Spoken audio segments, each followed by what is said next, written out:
Welcome back to the swamp, my friends, and welcome if you are new. Today we're going to be sharing some creepy and downright strange encounters with cryptid creatures all over the world. As always, these stories were sent in by viewers just like you. And if you have a story that you would like to share in a future episode, be sure to submit it at swampdweller.net or the email you can find in the description down below.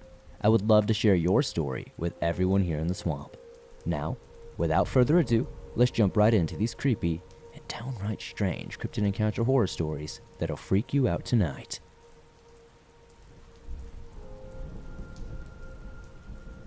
An encounter with something I cannot explain.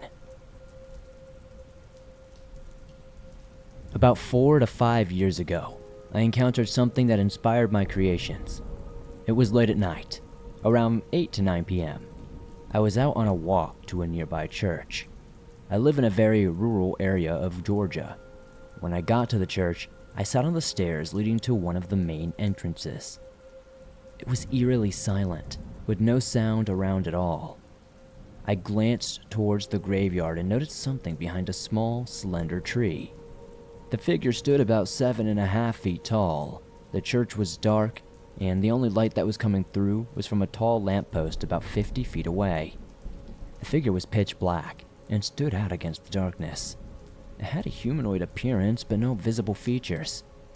Half of its body was sticking out from behind the tree, while the rest of it seemed to disappear behind it, not appearing on the other side of the 4-inch diameter tree as if it were a manifestation of the shadows. I freaked out and did a double take, but it was gone when I looked back. I ran. My home was in the opposite direction of the light post. When I turned around and fled, I saw the creature behind the lamppost. This was utterly terrifying to me. The fact that it had seemed to phase from one shadow to the next was quite freaky. I sprinted as fast as I could towards the nearest house. Since I live in a small neighborhood, I'm acquainted with almost all of my neighbors. I phoned my uncle and recounted what had occurred. He suggested that I might have seen something because I was tired and I probably just imagined it. However, I'm sure of what I saw. I know it wasn't some shadow figure like a ghost or a spirit. This thing was physical, not spiritual. After that experience, I have always felt like someone is watching me whenever I pass by that church's shadows. Consequently, I purchased a 2500 lumen flashlight and only returned with it. Good evening, and thank you for sharing my story. This encounter still troubles me to this day. It was the summer of 2011. I recently had turned 12 and my family thought it would be a great summer for a cabin trip. Normally, I would have been attending some sort of Boy Scout camp. Since we are from Florida, we drove north to South Carolina with my grandparents coming down from Canada to meet us. The cabin itself was beautiful, with a great view of the lake and its own beachhead. When we first arrived, I was first out of the car and running around in excitement. I was greeted by a man looking to be in his late 50s, the cabin owner. He smiled at me with happiness, which slowly grew into a nervous grin. Finding it quite odd and being a shy kid, I moved along. As I searched around the area being curious and wanting to see everything, I noticed almost a circular pit under the house. It was off-putting, but it didn't seem to bother me. Finally, I noticed a treehouse that the owner was building on the beach. As I ran to it, he yelled out, "Watch yourself, son. It's still dangerous." I steamed onwards and climbed up the ladder. The man was correct, as the top there were so many nails poking out all around. But since I was small, I found a place to stand and gaze back at the cabin. The wood cabin seems old but sturdy, with a big porch and outside storage underneath, where once again, I stared at the circular pit, which now had my full attention. It was nothing that I've ever seen before, and I don't think I've seen something like it since. I love the woods, and would like to say I am experienced, but it almost looked like a big spinning ball was dipped into the earth. I pointed it out to my father and the owner who was talking. The owner responded with, "There used to be a bear that nested there, but don't worry, he's long gone." I didn't like his answer, because it seemed strange for how it looked. I brushed it off and went into the cabin, picking up one of the bunk beds before my siblings could. The first few nights were amazing. Lots of hiking and swimming and everyday things that you would do. because we knew when our grandparents arrived, we would be hanging out most of the time. When they did arrive, we sat by the fire at night and enjoyed animal watching. It's important to note the area's geography at this point. The front of the cabin faced a wide strip of dirt leading to the beach with thick trees on either side. To the left of the cabin was the dirt road we used to get to it. Behind and on the left of the cabin were thick, dense woods with a steep slope. Now, it was the 7th night that we were there. I was awoken up by weird sounds outside. Dirt shifting under weight to the left side of the cabin. The trash bins were there next to the door from the kitchen. I heard something pushing them around. Thinking it was most likely raccoons or some sort of interested animal, I should do my Boy Scout duty and shoo them off. I dropped down from my bunk and the noises went silent. I noticed a few rays of sunlight were streaking through the air. I walked over to the kitchen to look out the window, but before I could reach it, suddenly, these long, scratching noises were coming out from against the walls of the cabin. It sounded like long nails, digging deep into the sheets of a bed. Terrified at this point, I slowly back away. Then a bang shook the door and I jumped. Since it was only me, my brother, and my dog who were downstairs, we were the only ones who heard it.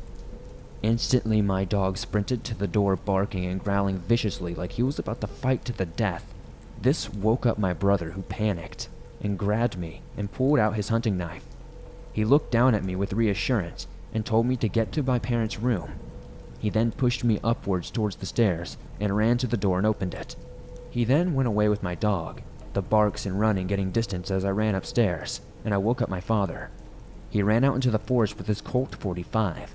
About 30 minutes later, they both came back, including my dog who was limping. I've never seen my brother with the look he had on his face before that day, and he never had that look ever again. He's typically a very brave and capable older brother, and seeing him like that unnerved me to my bone.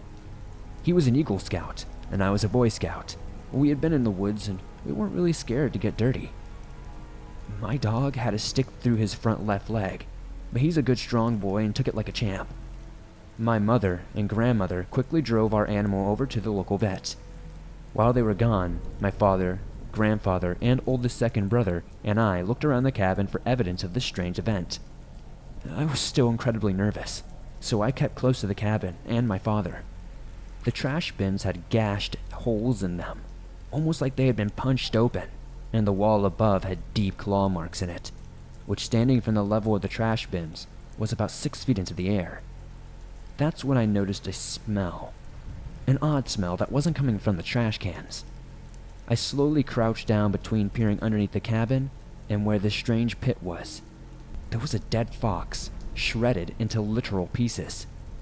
I told my father, and him and my brother quickly cleaned it up by using a shovel and tossing it into a bag and then into the trash. My dad contacted the owner, who assured us that there was nothing to be worried about, but brought us a flare gun and bear mace. A couple of days go by, and my parents take everyone to a restaurant aside from myself, my oldest brother who chased the perpetrator, and my injured but stable dog. An hour after they left, I looked out the second-floor window in the direction where my brother ran a few nights prior. I was petting my dog at the same time. That's when the main encounter took place. My dog raised his head alert and sniffed the air. I glanced out the window and noticed this huge bear-like creature high up in one of the trees. It was matching my level and was staring at me. I say bear-like because it had human-like features, instead of the fat, round body bears usually have. Their body was toned, sharp, and muscular. The eyes were the worst part. They were piercing. They were yellow, almost like perfect human eyes that locked eye contact with me. Fear flooded my brain and forced me into a fight-or-flight mindset. My dog, picking up on this, started growling and howling at the window. I turned to run into the room and looked back at the creature, who was now rapidly descending the tree, using its clawed hand to climb. I sprinted to my brother's room in tears, yelling about this beast that I just saw. My brother looked at me with worried eyes and said, "This territory doesn't belong to us." Then he got out of his bed, grabbed his knife and baseball bat, and walked downstairs. I armed myself with a flare gun and bear mace, and prepared myself for the possibility of this thing breaking in and attacking us. A great slam into the back of the wall knocked the cabin around. It made it rock like a boat and sent my dog into a frenzy. Between the growls and barks, I could hear heavy breathing from outside and things being thrown at the cabin. A rock broke one of the front windows and striking my left leg. I turned and fired the flare gun out of the window, which was followed by many profanities and yelling. After this, it all stopped. My dog was still growling and pointing at the corner of the room. There was no window facing that direction, so I couldn't see, but I could assume it was right there. A few minutes of silence went by when my brother and I decided to call the police and our parents. Then, being idiots, we walked out of the front door and slowly walked around to the right side of the cabin. We started to hear a slow snarl coming from behind a bush, and my dog inside started going ballistic and jumping at the door. My brother started yelling at this creature and threw his baseball bat towards the bush, striking it. It sounded like it hit a tree, but we both know that we hit the creature because it let out a pained grunt. The black furry mass sprung out from behind the bush and bolted down the dirt road, and we quickly lost sight of it. We hurried back inside the cabin, barricaded the doors, and ran upstairs. We heard gunshots ring out moments later, and my father's truck pulls in. I fly downstairs and open the door. The rest of my family ran inside, and my father claimed a huge bear ran down the road, and he fired a couple of rounds at it. The police eventually came after having a hard time finding the cabin. We gave them the story about this aggressive bear attacking the cabin. We left that night, and my family likes to recall the story of how myself and my oldest brother fended off a hungry bear. But for me and my brother, that was not the case. When we arrived back in Florida, I went straight to my room, still shaken up by what happened. When my brother came in, he looked me dead in the eyes and said, "It looked human, didn't it?" I just nodded and asked him about his territory remark when he looked down and responded, "Every animal has its territory, and usually can keep it until something bigger comes along and takes it." Well, something bigger came and it took its own territory. What he said still makes me wonder to this day. It's burned into my mind. Looking back on it, the owner was so shaky around me, almost like he knew there was more danger in the area than he was letting on, and that he knew that we would be a target. There's something about the Finger Lakes that suggests the possibility of supernatural and mysterious things. Legends and stories abound of hauntings, spirit happenings, utopian communities, ancient ruins, inexplicable phenomena, extraterrestrial visits, and the occasional glimpse of even Sasquatch. Among the most intriguing stories are the numerous reported sightings in the deepest parts of the lake. An aquatic creature, a lake monster if you will. Each of the Finger Lakes has its own personality, of course, but the Lakes Seneca and Cayuga seem to fit within a different, more mysterious category. Their waters are colder, their moods are darker, their waves are bigger. You can travel on boats to and from the sea to these two lakes, and their sheer size seems to hint at the possibility of ancient aquatic megafauna. Native Americans believed Seneca Lake to be a bottomless lake, with a monster that lived within its depths. Almost 40 miles long, deep, and 1 to 3 miles wide, the pitch black depths of the both, hundreds of feet deeper than sunlight can penetrate, descend to depths below sea level. Reports of monsters in Cayuga Lake were numerous, perhaps even routine in the 1800s. It can be inferred from a story from January 5, 1897, in an edition of the Ithaca Journal. Incredibly, the piece reported that a recent sighting marked the 69th consecutive year in which there was a confirmed encounter with the monster nicknamed Old Greenie. The story went on to recount that the member of the newspaper staff had been living in daily anticipation of Old Greenie's appearance, and had refused reporting assignments that would have taken them near the lake because they were afraid of the monster. The 1897 incident was reported to have been by an Ithaca resident who was driving along the lake's eastern shore and saw what he knew must be the large, long sea serpent. Of course, there were many people trying to debunk it as some sort of tramp or muskrat. Sporadic and isolated reports of the creature would continue until about 1929. when people began reporting not one, but two creatures sighted together along the lake's eastern shore. The creatures were described by witnesses as being 12 to 15 feet in length. It was speculated that they might be members of the Seneca Lake sea serpent family that found their way into the local waters through a subterranean channel, which is believed to exist between the two lakes. Legends of tunnels connecting Cayuga and Seneca lakes have circulated for many, many years, which anyone with a rudimentary grasp of the notion of water seeking its own level knows could be possible. Occasional other reports of Old Greenie have certainly been made since then, including a 1974 attack in which a teenage boy apparently had his arm broken and bit by a large eel-like creature, and the local 1979 encounter by a professional diver of a submerged animal 30 to 35 feet in length. Still, all the reported sightings, save one, have been by one or two persons. The incident with the greatest number of witnesses, and therefore the most credible lake monster encounter, happened on the evening of July 14, 1899 on Seneca Lake. The side-wheeled steamboat Otetiani, named to evoke the region's Iroquois past, was traveling north toward Geneva from Watkins Glen, with several dozen passengers at about 7 p.m. Sunset was at approximately 8:40, so there was plenty of daylight left, and it had been a sunny and seasonably warm high 79. Somewhere between Dresden on the west side of the lake and Willard on the east side, pilot Frederick Rose reported that approximately 400 yards ahead of the boat was what appeared to be an overturned boat. Captain Carlton Herradine examined the thing with his telescope, later describing its appearance as being 25 feet long with a very sharp bow and long narrow stern. Passengers began to gather. It was a group with some ostensibly credible witnesses, including 2 commissioners of public works, a police commissioner, the manager of the Geneva Telephone Company, and a geology professor. As Captain Herendeen completed his inspection, the pilot signaled the engineer to slow down the boat. The steamboat approached to within 100 yards and lowered a boat to take a closer look. Suddenly, the object turned and began to move away. The captain immediately ordered a full speed ahead. As the thing was moving slowly, the steamboat gained on it easily. The object turned again, this time toward the steamboat, raising its head, looking in the direction of the boat, and opening its mouth, displaying 2 rows of sharp white teeth. Captain Herendeen declared that he would ram the creature and take it alive, if possible. Otherwise, he would kill it and take it aboard or tow it to Geneva. This was the United States in 1899, when conservation of flora and fauna was still kind of fringe.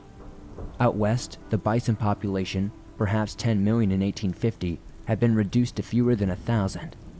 Passenger pigeons, numbering in the billions in 1860, were on the brink of extinction. And so the boat was turned so that the boat would approach the creature from the side at a ramming speed.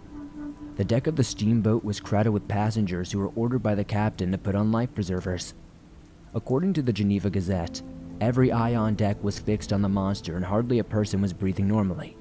While the boat was yet some distance from it, the monster again looked at the boat, sank out of sight, and the boat passed over the spot where it had been. As the steamboat approached within 50 yards of the creature, the captain gave the order to turn the boat so that its paddle wheel would strike the creature midway between its head and tail. The boat went full steam ahead and struck the monster with enough impact that many of the passengers were thrown off their feet. The mortally wounded animal lay in the water next to the steamboat. It raised its head, gave a sound like a gasp, and lay quiet. Its spinal column had been broken, and it was dead. Lifeboats were immediately lowered, and lines were strung around the body. Passengers and crew tried to secure the carcass. In the end, though, it proved too heavy or unwieldy and dropped into the water, sinking 600 feet to the bottom of Seneca Lake. The ship reached Geneva after dark, and the passengers began to tell their stories of the incident.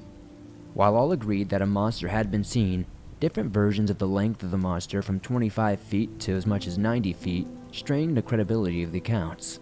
The Rochester Herald said that Professor George R. Elwood, the geologist on board, who had been in one of the lifeboats trying to secure the body, gave what was considered the most careful and perhaps most trustworthy account. He thought it was a cladastus, an extinct marine lizard from the mosasaur family that lived in what is now the United States until it disappeared from the fossil record at the end of the Cretaceous period, about 66 million years ago. Now, we can't let skepticism get the better of us, considering that in December of 1938, a South African fisherman caught a coelacanth, which is a fish that was thought to have been extinct and disappeared from the fossil record at the end of the Cretaceous period, 66 million years ago. So it is entirely possible that this thing could have existed. Professor Elwood went on to describe the creature as about 25 feet long, with a tail that tapered until within about 5 feet of the head, which it broadened out and looked much more like a whale. The creature weighed about 1,000 pounds. Its head was perhaps 4 feet long and triangular. Its mouth was very long, and it was armed with 2 rows of triangular white teeth as sharp as those as a shark, but in the shape more like that of a sperm whale. Its body was covered with a horny substance, which was much like the carapace of a terrapin, as anything else of which I know. This horny substance was brown in color and of a greenish tinge. The belly of the creature, which I saw after the rope slipped and the carcass was going down, was cream white. Its eyes were round, like those of a fish, and it did not wink. For years now, what could it have been has been the question that is speculated around the area, and even the country, and now the world. It hardly seems likely that so many people could have imagined something so vivid if there had been nothing there. Lake sturgeon, indigenous to both big lakes, can live to be as old as 100 years, grow to 9 feet long and 300 pounds. Their skin is like a shark-like dull gray. Eels are darker but smaller, not getting much longer than 5 feet. Muskellungi can also get over 5 feet long and weigh 70 pounds. Plus, they have rows of sharp teeth. None are apt to convince a boatload of people that they were in the presence of a 25-foot monster, though. It was suggested by cynics that the whole thing was a hoax perpetuated by the passengers and crew, which is also exceedingly unlikely. Dozens of people would have had to have kept that secret for the rest of their lives, while human nature suggests that no group larger than 3 people can be trusted to reliably keep a secret for a long weekend. The Geneva Historical Society can document at least 20 separate reported sightings of the Seneca Lake monster, most recently in 2013. Cayuga's Old Greenie has a Facebook page.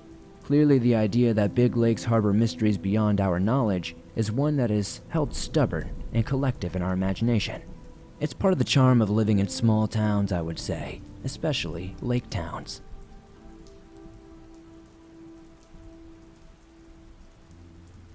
My brother-in-law just heard this story this past Christmas, and he has been telling my sister and I that we should share it somewhere. And what better place than the swamp? My family has some property that backs up to the Carson National Forest in New Mexico. It has been in the family for years, and my sister and I both spent our summers up there. It is gorgeous. Well, it is for people who lived out in far west Texas. It was nice and green, cool mountain air in the summer. It was always a relief to get up there and get away from a dusty ranch. My dad was ex-military, and having 2 daughters, let us just say we did lots of outdoor stuff. He taught us survival skills and how to defend ourselves. We hunted and fished and did lots of camping and hiking. To us, it was always a fun time, but I guess he felt the need to pass skills to us.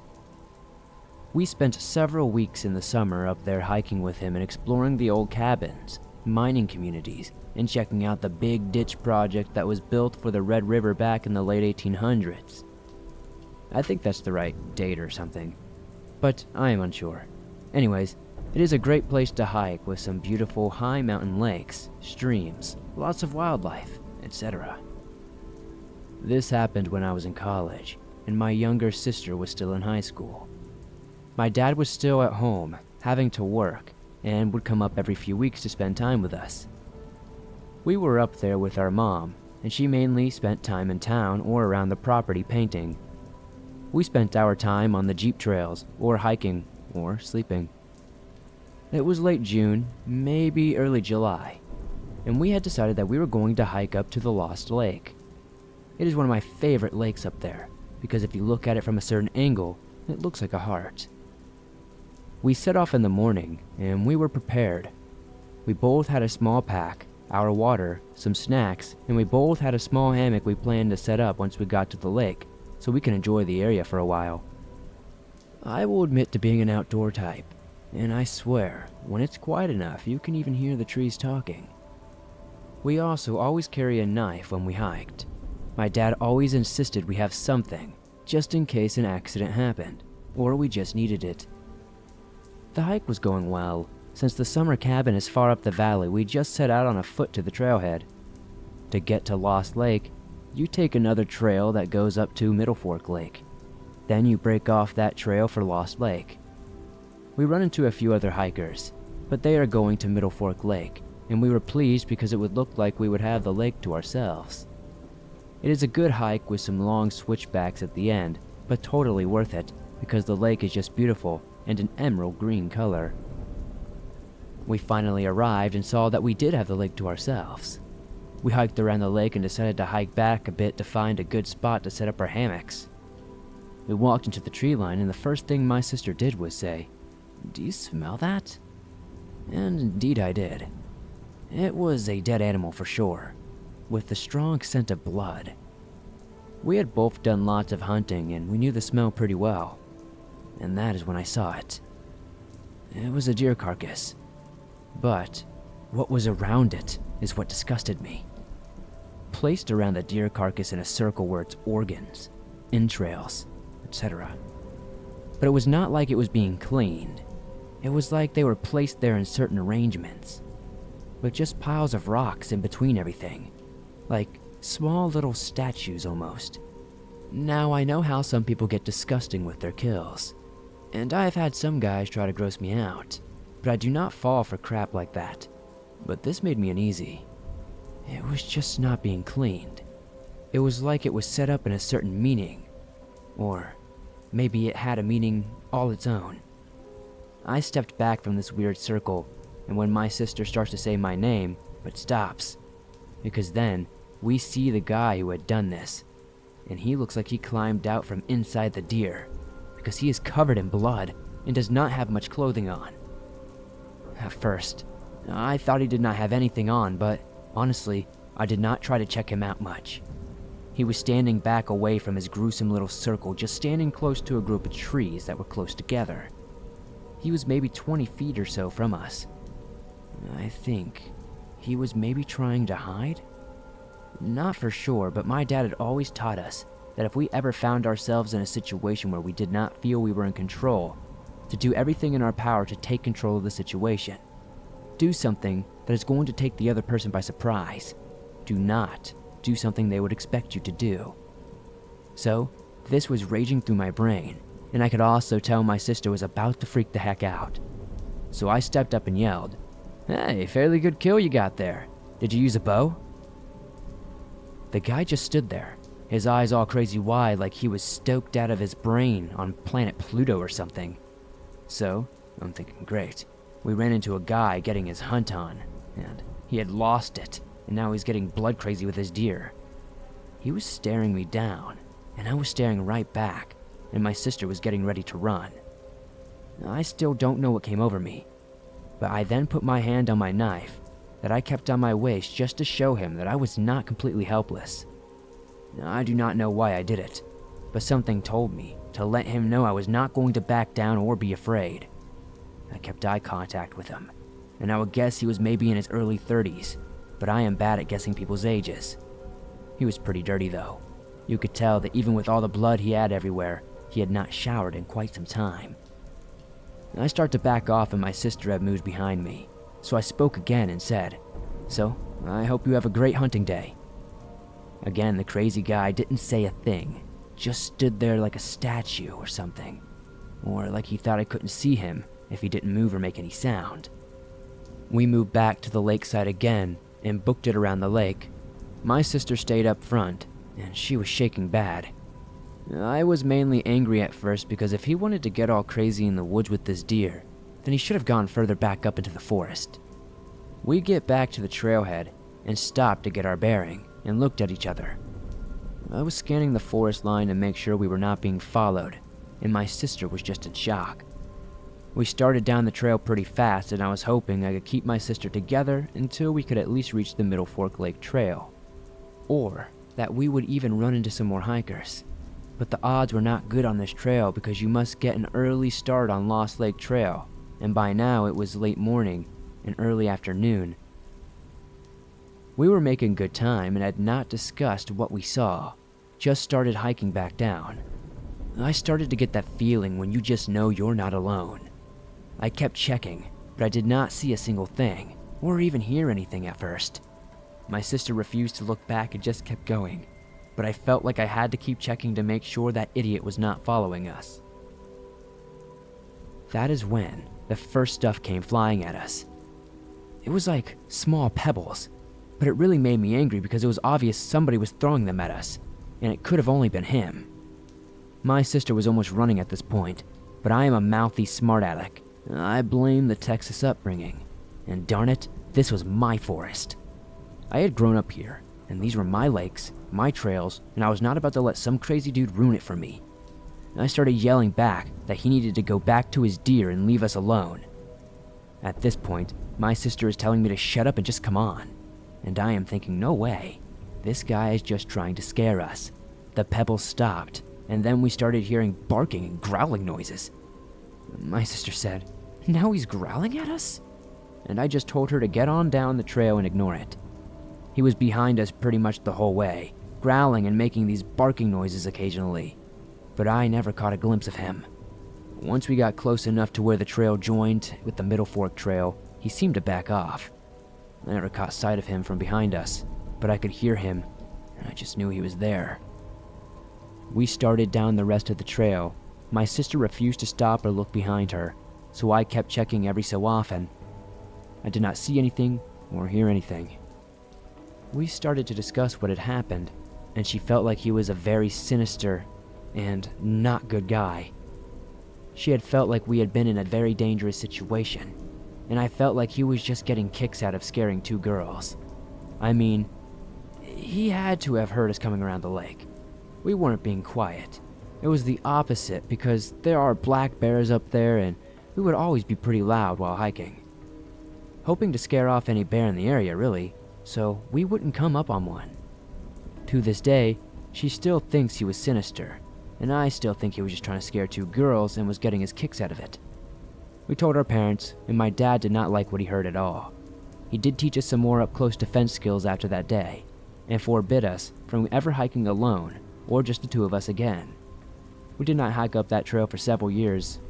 Honestly, it freaked my sister out, and I just did not like remembering a time that I was scared in the forest.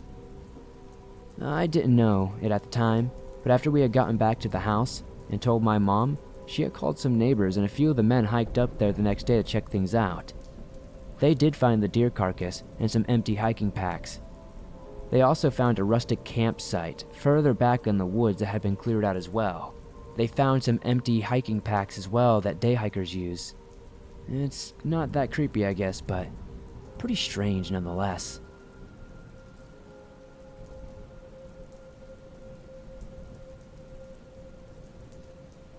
Thanks for listening to these creepy and downright strange cryptid encounter horror stories that'll freak you out tonight.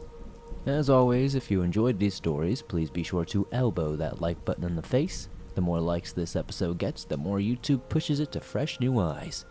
If you're new to the swamp, why not join us? Be sure to subscribe and turn on notifications so you don't miss a new episode, as I upload them multiple times a week on all things natural and supernatural.